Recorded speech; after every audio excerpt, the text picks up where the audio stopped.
Good evening and welcome to the national news broadcast on ChannelEye. We are ready to bring you the top stories from home and around the world. I'm Natalia Viravardhana. Good evening, I'm Clifford Richards. First of all, we take a look at the headlines. The President reiterates the need for the promotion of sustainable energy. The Health Minister expresses optimism to reopen the country on the 1st of next month, subjected to restrictions. The provision of PCR tests results at the airport itself, with effect from today. Excellent results at the 2020 GCE O-level examination amidst challenges. Differences in opinion between India and Pakistan at the United Nations General Assembly session. President Gotabaya Rajapaksa says that the promoting of solutions for sustainable energy is essential to guarantee the health of the planet. He made these remarks participating in the Heads of States Dialogue on Energy of the United Nations yesterday. The dialogue of the Heads of States on Energy has got underway in parallel to the 76th session of the United Nations General Assembly being conducted in New York City. The theme of the event is to guarantee the ability to procure sustainable energy requirements in a confidential manner, affordable to every person. President Gotabaya Rajapaksa has reiterated that the priority of the global community should be focused on maintaining planetary health. Participate in this virtual high-level dialogue on energy today, ensuring that everyone has access to affordable, reliable and sustainable energy is an important goal to pursue globally. Sustainable energy development continues to be a high priority for Sri Lanka in line with Sustainable Development Goal number 7. Sri Lanka has achieved almost 100% electrification, ensuring uninterrupted energy access for almost all our people. We have also set an ambitious target for 70% of the country's energy requirements to be obtained through renewable sources by 2030. Our aim is to transition away from fossil fuels, promote decarbonization, and make Sri Lanka a carbon neutral country by 2050. Sri Lanka's commitment not to construct any new coal power plants is reflected in its nationally determined contributions to the UN Framework Convention on Climate Change. Sri Lanka is happy to be a co-lead of the Energy Compact for no new coal power. We are also discouraging imports of vehicles relying on fossil fuels and will encourage wider adoption of electric cars. Reducing greenhouse gas emissions and promoting sustainable energy solutions are essential to ensure the health of the planet. As noted in the recent report by the Intergovernmental Panel on Climate Change, the threats posed by human-induced climate change to the planet can no longer be ignored. Transitioning to cleaner energy globally is essential if we are to mitigate this threat in the decades to come. I request countries that have the required capabilities to support developing nations as they attempt this transition to more sustainable energy generation and usage. Sri Lanka is encouraging entrepreneurs, small businesses, and community organizations to invest in 7,000 small-scale solar projects throughout the country. We have also recently inaugurated the country's largest wind power farm. Sri Lanka further welcomes large-scale investments in renewable energy, particularly in solar, wind and biomass over the coming decades. We will ensure that appropriate projects are given priority and are rapidly implemented. The fulfillment of human needs and maintaining the health of the planet are twin imperatives that deserve our highest priority as a global community. I am confident that if we all work together in a true spirit of cooperation and goodwill within a framework of mutual respect, we will succeed in this. Thank you. Well, many schools in the island have been successful in recording excellent results, exceeding 90% at the 2020 General Certificate of Education Ordinary Level Examination. It has been pointed out that it was a special and significant event to report such successful results by students amidst numerous hardships in this COVID pandemic period.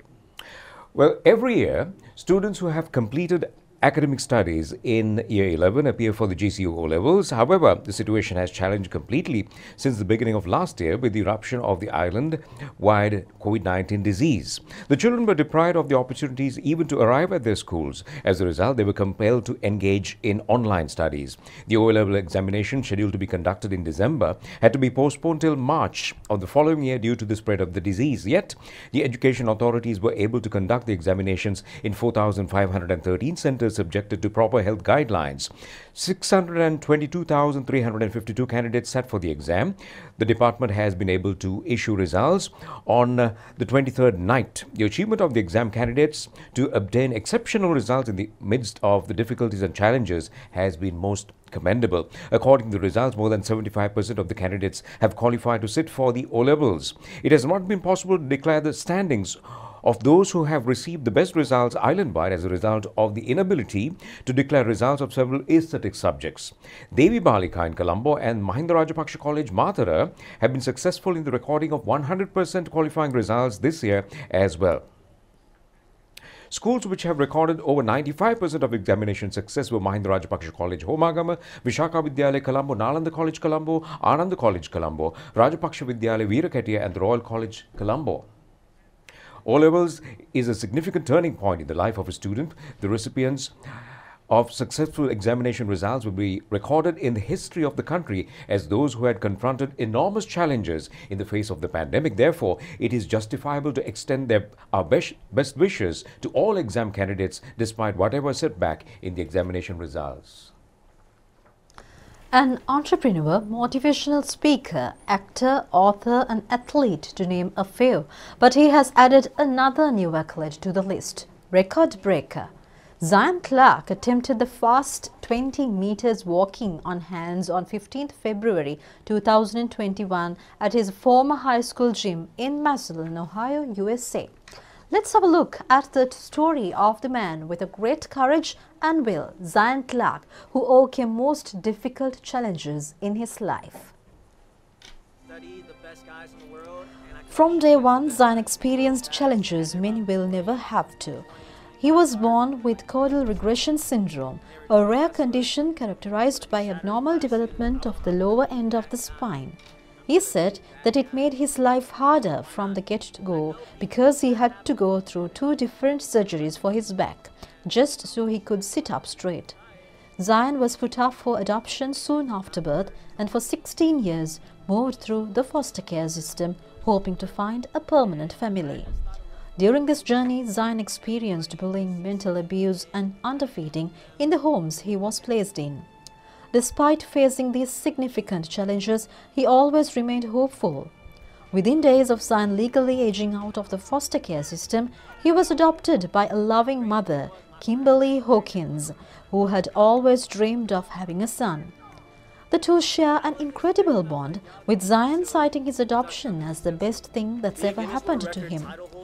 Despite his tough experiences, Sayan made the decision, as he had at so many other moments in his young life, to continue to strive forward. He made friends and got good grades in many subjects. He was introduced to wrestling in elementary school and, despite not winning a match for several years, became an incredible wrestler in high school. His perseverance and passion for the sport opened doors for other opportunities, including attempting his Guinness World Records title when his speedy skill was spotted on Instagram.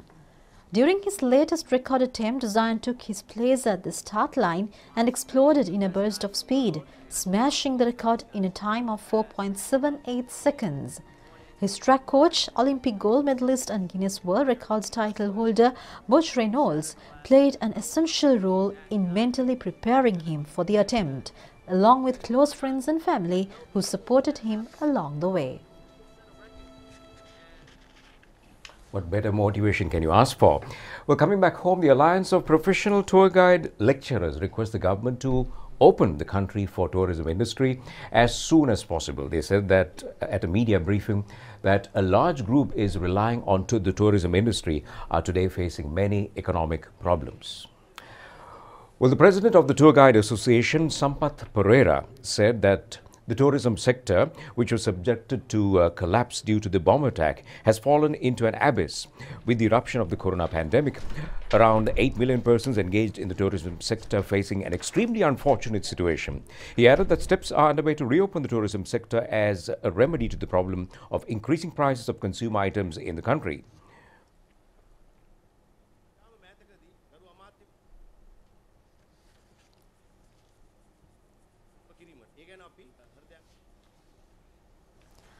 Public health specialist Dr. Asri Heva Malake says that a special attention must be focused on the mental health of the children who were affected by the COVID-19 pandemic.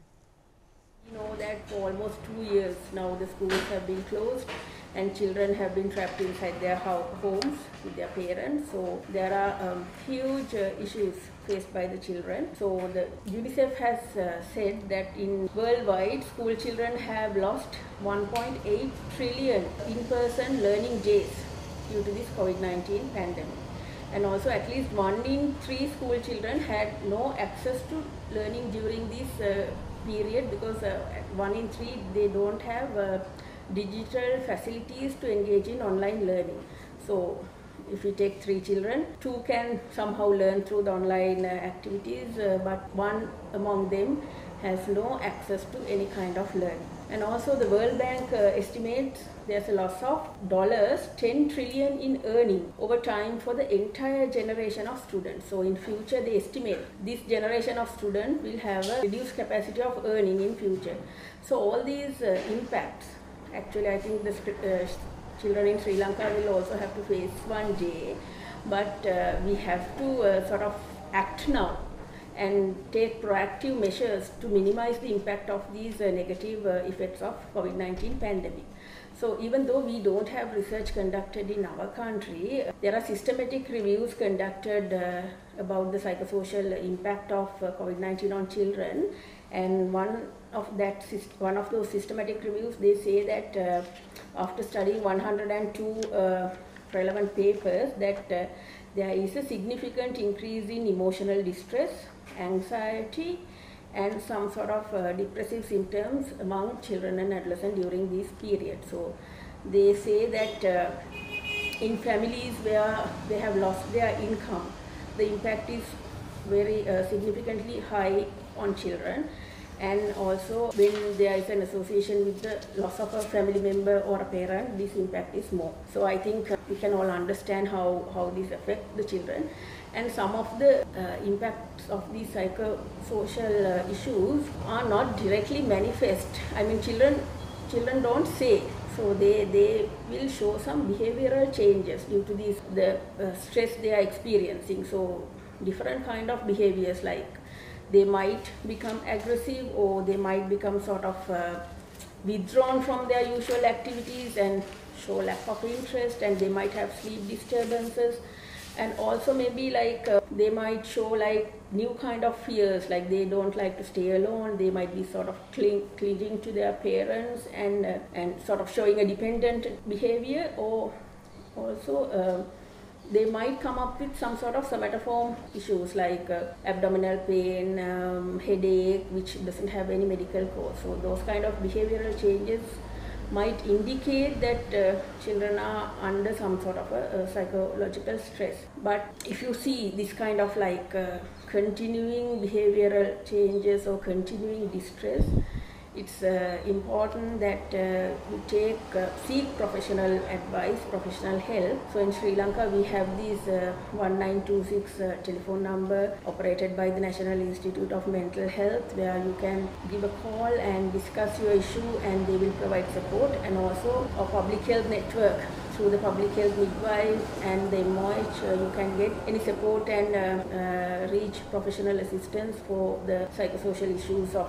your children. And also, as you all know, that we have a very strong consultant mental health specialists in our country, all over the country, in our hospitals. So you can reach those hospitals and seek professional help, rather than sort of going for other therapies and sort of like non-recommended therapies. And also, parenting is very important during this time. Parenting is the most prominent way of reducing the psychological stress felt by children. So it is very important that you stay with your children, be with your children and show them support. And also try to talk positively. We all know the negative impact, so no point in discussing them over and over again with the children. So talk positively, give them hope, and talk about the people who are working hard and people who are doing quite a lot of things in the country or maybe all over the world, how they are struggling and doing so much service to cure this disease or to make a safe environment for all of us again. You can talk about people who have invented the vaccines and the health workers and the people in the forces, how hard they are struggling to protect the children. So that kind of positive messages and positive vibe will help children to cope up during this situation. So always try to listen to your children, give them time to talk, give them so many opportunities to express their emotions, maybe through talking, through stories, through drawing, through different ways. You can sort of give them an opportunity to express and ventilate their emotions, and also identify the positive side and positive aspects which they can do. And the other important thing is, now we are thinking of reopening the schools, so you have to get your children ready to go back to school. So some children might be very fearful to go back to school because they might think they will get COVID and they will have so many difficulties, but you have to talk about the facts and importance of going to school and connecting with the students and give all the facilities and create a positive mindset and get your children ready to go to school. Well, looking at the local COVID-19 situation, Minister Dr. Kelly Rabukwala says that it is hoped to reopen the country with effect from 1st of next month, subject to, of course, restrictions. He further says that talks are scheduled to be conducted in this regard in the days ahead to take the relevant measures. Minister Kelly Rabukwala said that the present situation is under close scrutiny. The minister added that the situation has somewhat turned to the better. The minister also said that Sri Lanka is among the first 10 countries in vaccination process. He added that the vaccination of persons between the ages of 20 and 29 is being conducted successfully. He also expressed hope to overcome the challenge if we act according to the recommendations given on COVID control program. The decision on whether to reopen the country will be taken on the 30th. ඇඩම් ප්‍රමාණය පාවිච්චිය ආසාදිතයන්ගේ අඩුවීමක් තියෙනවා මරණ සංඛ්‍යාව අඩු වෙමින් තියෙනවා. අපි ඉල්ලා සිටිනවා මේ රට විවෘත කරාට පසුව කොවිඩ් එකට අවශ්‍ය කරන නිර්දේශ පිළිගනිමින් පිළිපදෙමින් කටයුතු කරොත් මේ සටන අපිට ජය ගන්න පුළුවන්. පළවෙනිදා අපි බලාපොරොත්තු වෙනවා රට අරින්න. ඒක 30 වෙනිදා අපි තීන්දුව කරන්න වෙනවා. නමුත් දැනට අපේ බලාපොරොත්තු රට අරින්න. ඒ අරිනකොට යම් සීමාවන් දාන්න සිද්ධ වෙනවා. ඒ සීමාවන් සහිතව රට විවෘත කිරීමට අපි බලාපොරොත්තු වෙනවා. Inoculation of Children with special needs and inherent diseases commenced with effect from yesterday. Administering of the Pfizer vaccine on children has commenced at the Lady Ridgeway Children's Hospital yesterday. In parallel to this event, inoculation of vaccines is being conducted in the districts of Kurunagala and Anuradhapura.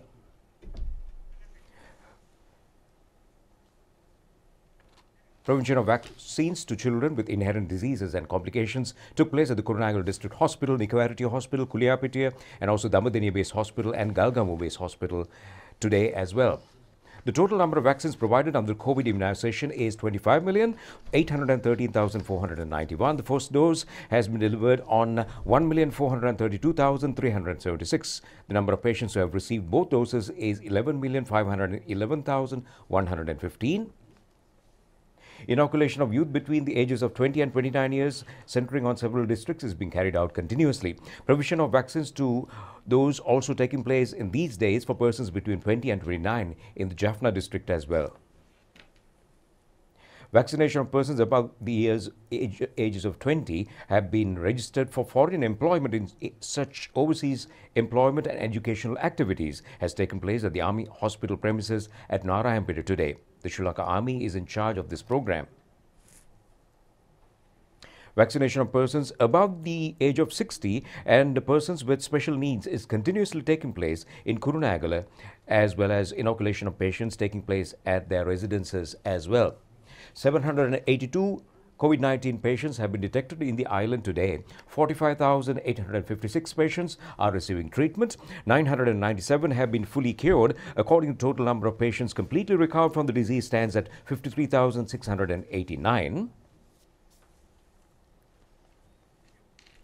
The topic on COVID control and remedies on indigenous medicines has commenced under the decision and discussion in the Asidisi Peragama Development Dialogue conducted yesterday. The event has been jointly conducted by the Ministry of Mass Media and also National Development Media, and also the Department of Government Information. State Minister Sisiri Jayakodi was present. The Judicial Sanganayaka of Taiwan, Chief Incumbent of the Manelwatta Mahavihare, Venerable Dr. Bodhagama Chandima Thera, handed over stock of medical equipment.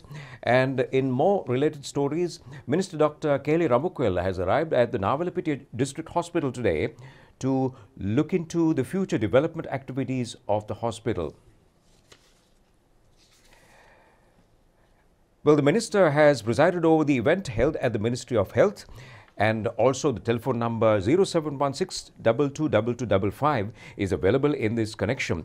This facility has been extended through collaboration with Sri Lanka Telecom Mobitel and the Association of Pharmaceutical Professionals. The service has commenced in parallel to the 2021 World Pharmaceutical Professional Day. The first program is being implemented in the Western Province.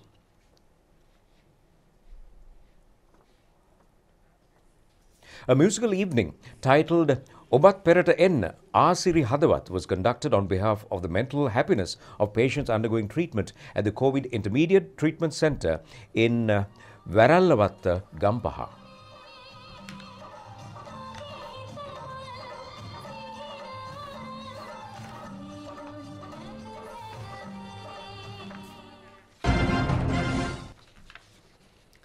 Chairman of the Lanka Sothosa Institute, retired Rear Admiral Ananda Piri, says that systematic investigation is being conducted regarding the alleged irregularities in garlic at the Sothosa Institute. Addressing a media briefing in Colombo today, the chairman has added that he has complained to the police and the Department of Criminal Investigation as soon as he came to know of the alleged fraud. Lanka Sothosa chairman, retired Rear Admiral Ananda Piri, said that 4 suspected officials have been detected. All the 4 suspects have been sent on compulsory leave with salaries. He also said that instructions have been given to commence investigations. The chairman also said that the Sothosa Audit and Investigation Division have found the basic information regarding the incident. He has visited the Department of State Enterprises on the 21st of this month, requesting to have a report on an independent investigation. The police are also conducting a separate investigation. The police have presented facts on the incident to the judiciary. The contraband of garlic has been taken over by the police and produced before the courts. And we are back with more local news. The government has focused attention on a new program to develop the tourism industry centering on the Batticaloa district. Minister Namal Rajapaksa was engaged in an inspection tour in the district to find the progress of the project.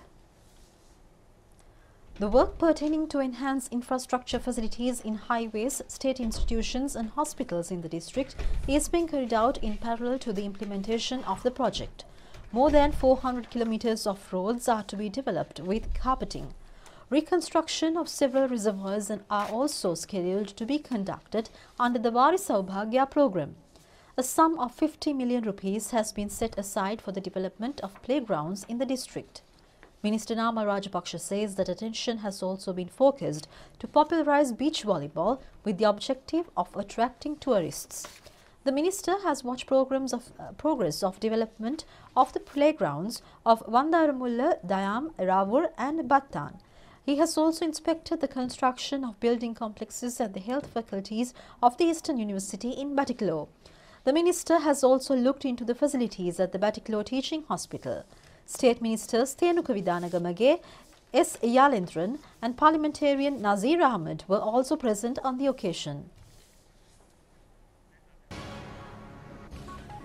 Well, on that cricketing action, it's time to end the news. Do enjoy the rest of the progress. Take care.